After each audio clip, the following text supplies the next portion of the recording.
الحمدللہ رب العالمین والصلاة والسلام علی رسول الکریم اما بعد فاعوذ باللہ من الشیطان الرجیم بسم اللہ الرحمن الرحیم فاوحى إلى عبده ما أوحى صدق اللہ العظیم۔ واجب الاحترام سامعین، السلام علیکم ورحمۃ اللہ وبرکاتہ۔ سورہ نجم کی جو آیت تلاوت کی ہے اس کا ترجمہ یوں ہے: پس جو وحی کی اللہ تعالیٰ نے اپنے بندے کی طرف جو وحی کی، اللہ کا قول سچا ہے جو بڑی ہی عظمت والا ہے۔ عزیزان گرامی قدر، آئیے اب علماء خیر کے حوالے سے اس پر بحث کرتے ہیں کہ رسول کریم صلی اللہ تعالیٰ علیہ وآلہ وسلم کو اللہ تعالیٰ کا دیدار ہوا یا نہیں۔ تو جہاں تک امکان رویت کا تعلق ہے، اس میں تو کسی کا اختلاف نہیں ہے کہ بھئی رویت ہوئی، زیارت یعنی ہوئی۔ سب تسلیم کرتے ہیں کہ اس دنیا میں بیداری کی حالت میں اللہ تعالیٰ کی صفات کا دیدار ممکن ہے۔ اگر محال ہوتا تو موسیٰ علیہ السلام اس کا سوال نہ کرتے، کیونکہ انبیاء کو اللہ تعالیٰ کا دیا ہوا علم ہوتا ہے کہ فلاں چیز ممکن ہے اور فلاں چیز محال ہے، ناممکن ہے، منع ہے۔ تو محال اور منع کے بارے میں سوال کرنا ہی درست نہیں ہے، خصوصی طور سے انبیاء علیہ السلام کے حوالے سے۔ آئیے وہ دلائل پہلے پیش کرتے ہیں جن سے رویت باری تعالیٰ کا انکار کرنے والے استدلال کرتے ہیں۔ حضرت ابن مسعود رضی اللہ تعالیٰ عنہ نے ان آیات کے بارے میں فرمایا کہ حضور علیہ السلام نے جبرائیل کو دیکھا کہ ان کے 600 پر تھے۔ ابن مسعود رضی اللہ تعالیٰ عنہ اس آیت کی یوں تشریح کرتے ہیں کہ رسول اللہ صلی اللہ علیہ وآلہ وسلم نے جبرائیل کو ایک ریشمی خلا پوشاک میں دیکھا کہ آپ نے آسمان و زمین کے مابین خلا کو پر کر دیا۔ یعنی جو آیت ہے نا، ما کذب الفؤاد ما رأى، پڑھی ویسے میں نے دوسری ہے، کوئی بات نہیں، چونکہ بہت ساری یہ آیات ہے نا اللہ تعالیٰ کے دیدار کے لیے پھر ایک منظر کشی کی گئی ہے۔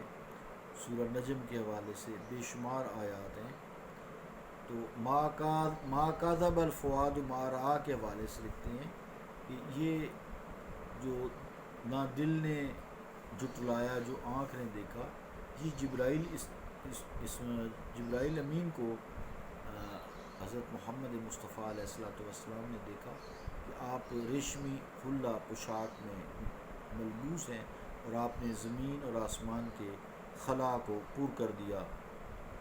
ترمذی اور بخاری نے اس آیت کے ضمن میں لقد رأى من آیاتہ الکبریٰ میں بھی کہا ہے کہ حضرت ابن مسعود رضی اللہ تعالیٰ عنہ نے فرمایا کہ حضور علیہ السلام نے سبز رف کو دیکھا جس نے آسمان کے افق کو ڈھانپ دیا تھا۔ شوبی فرماتے ہیں کہ عرفہ کے میدان میں ابن عباس نے کعب سے ملاقات کی اور ان سے کسی چیز کے بارے میں دریافت کیا۔ حضرت کعب رضی اللہ تعالیٰ عنہ نے زور سے نعرہ تکبیر بلند کیا، اللہ اکبر، جس کی گونج پہاڑوں میں سنائی دی۔ ان کی حیرت کو دیکھ کر ابن عباس رضی اللہ تعالیٰ عنہ نے کہا کہ ہم بنو ہاشم ہیں، ہمارا تعلق خاندان نبوت سے ہے، میں کوئی معمولی آدمی نہیں ہوں کہ آپ میرے جواب بجائے دینے کے مجھے جواب دینے کے بجائے سوال کو ٹال دیں۔ تو کعب نے کہا گویا یہ حضرت ابن عباس رضی اللہ تعالیٰ عنہ کے سوال کا جواب تھا کہ اللہ تعالیٰ نے اپنے دیدار اور اپنے کلام کو محمد روحی فدا ہو اور موسیٰ علیہ السلام کے درمیان تقسیم کر دیا۔ موسیٰ سے 2 مرتبہ موسیٰ علیہ السلام سے 2 مرتبہ کلام فرمایا، اور محمد مصطفیٰ صلی اللہ علیہ وآلہ وسلم نے 2 مرتبہ اللہ تعالیٰ کا دیدار فرمایا علیہ السلام۔ مسروق کہتے ہیں کہ یہ سن کر میں ام المومنین پیاری ماں ہماری حضرت عائشہ صدیقہ رضی اللہ تعالیٰ عنہا کی خدمت میں حاضر ہوا اور ان سے یہی سوال پوچھا کہ کیا رسول کریم علیہ السلام نے رب کا دیدار کیا ہے؟ آپ بولی تو نے ایسی بات کی ہے جسے سن کر میرے رونگٹھے کھڑے ہو گئے ہیں۔ میں نے عرض کی اے مادر محترم ذرا ٹھہریے، پھر میں نے یہ آیت پڑھی۔ آپ نے فرمایا تم کدھر جا رہے ہو؟ اس سے مراد تو جبرائیل علیہ السلام ہے۔ جو شخص تمہیں یہ خبر دے کہ حضور علیہ السلام نے اپنے رب کا دیدار کیا ہے، اس نے بہت بڑا بہتان باندھا ہے، بلکہ حضور کریم علیہ السلام نے جبرائیل کو دیکھا اور اس کی اصلی صورت میں صرف 2 مرتبہ دیکھا، ایک بار سدرۃ المنتہا کے پاس اور دوسری مرتبہ اجیاد کے پاس کہ اس نے سارے افق کو ڈھانپ لیا۔ عزیزان گرامی قدر، یہ ساری بات آپ نے سنی، جید لوگ ہیں، یہ خاندان نبوت سے بھی ہیں، صحابہ کرام ہیں۔ امام مسلم روایت کرتے ہیں، مسروق سے مروی ہے کہ انہوں نے کہا میں ام المومنین کی خدمت میں حاضر تھا تو آپ نے فرمایا اے مسروق، ابو عائشہ ان کی کنیت ہے، 3 چیزیں ہیں جس نے ان میں سے کسی کے ساتھ تکلم کیا تو اس نے اللہ تعالیٰ پر بہت بڑا بہتان باندھا۔ میں نے پوچھا ماں جی کیا ہیں وہ؟ آپ نے کہا جو شخص یہ خیال کرے کہ حضور علیہ السلام نے اپنے رب کو دیکھا ہے تو اللہ تعالیٰ پر بہت بڑا بہتان باندھا ہے۔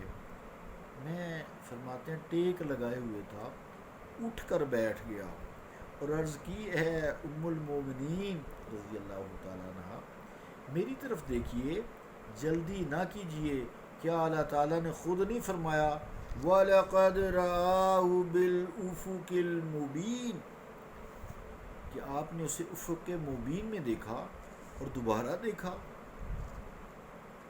آپ نے جواب دیا اس امت میں سے میں پہلی ہوں جس نے رسول اللہ صلی اللہ علیہ وآلہ وسلم سے اس آیت کے بارے میں دریافت کیا۔ حضور علیہ السلام نے فرمایا وہ جبرائیل علیہ السلام ہیں، میں نے ان کو ان کی اصلی شکل میں صرف 2 مرتبہ دیکھا۔ مسروق کیا تم نے اللہ تعالیٰ کا یہ ارشاد نہیں سنا؟ ام المومنین عائشہ صدیقہ رضی اللہ تعالیٰ فرماتی ہیں کہ اے مسروق، کیا تم نے اللہ تعالیٰ کا یہ ارشاد نہیں دیکھا لا تدرکہ الابصار وہو یدرک الابصار، لا تدرک الابصار وہو یدرک الابصار وہو اللطیف الخبیر، کہ آنکھیں آیت آئیے کہ آنکھیں اس کو نہیں پا سکتی، وہ آنکھوں کو پا لیتا ہے، وہ لطیف و خبیر ہے۔ اور کیا تو نے اللہ تعالیٰ کا یہ ارشاد نہیں سنا وَمَا كَانَ لِبَشَرٍ عَلَایَا، یعنی کسی انسان کو یہ طاقت نہیں کہ اللہ تعالیٰ اس سے کلام کرے مگر بذریعہ وحی یا پس پردہ یا کوئی فرشتہ بھیجے۔ مسلم شیخان مسلم بخاری سے مروی ہے کہ مسروق کہتے ہیں کہ میں نے حضرت عائشہ سے عرض کی اللہ تعالیٰ کہ اس ارشاد کی طرف آپ نے غور نہیں کیا ثم دنا فتدلا فکان قاب قوسین او ادنا۔ تو حضرت عائشہ صدیقہ رضی اللہ تعالیٰ عنہ نے فرمایا ان فعلوں کے فاعل حضرت جبرائیل ہیں، وہ اکثر بشری صورت میں خدمت اقدس میں حاضر ہوا کرتے تھے۔ لیکن اس مرتبہ وہ اپنی اصلی صورت میں حاضر ہوئے اور انہوں نے افق کو ڈھانپ لیا۔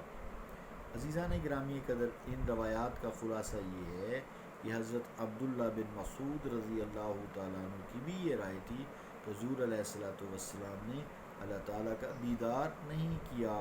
حضرت عائشہ صدیقہ رضی اللہ تعالیٰ عنہ بھی اس بارے میں بڑی متشدد ہیں، انہوں نے بھی اپنے موقف کو ثابت کرنے کے لیے 2 آیتوں سے استدلال کیا ہے۔ اب انشاءاللہ وقت پورا ہوا، کل انشاءاللہ ان لوگوں کے دلائل آپ سنیں گے جو دیدار الہی کے قائل ہیں، جو دیدار الہی کے قائل ہیں۔ تو انشاءاللہ تعالیٰ کل یہ اس کو بیان کریں گے۔ اس میں کوئی نہ ایسی علمی اختلافات ہیں، آیات میں جو نا مفہوم ہیں ان کی تعویلات ہوتی ہیں، پھر یہ متشابہات ہیں، ان کے کئی معنی نکلتے ہیں جو علماء خیر نے، ہمارے بڑوں نے، اکابر نے، ہمارے اہل بیت والوں نے اس سے اخذ کیے ہیں۔ اللہ رب العالمین ہم پہ رحم فرمائے، اختلافات سے، فرقہ واریت سے بچائے۔ صلی اللہ تعالیٰ علی رسول خیر خلقہ محمد وعلی آلہ واصحابہ اجمعین برحمتک یا ارحم الراحمین۔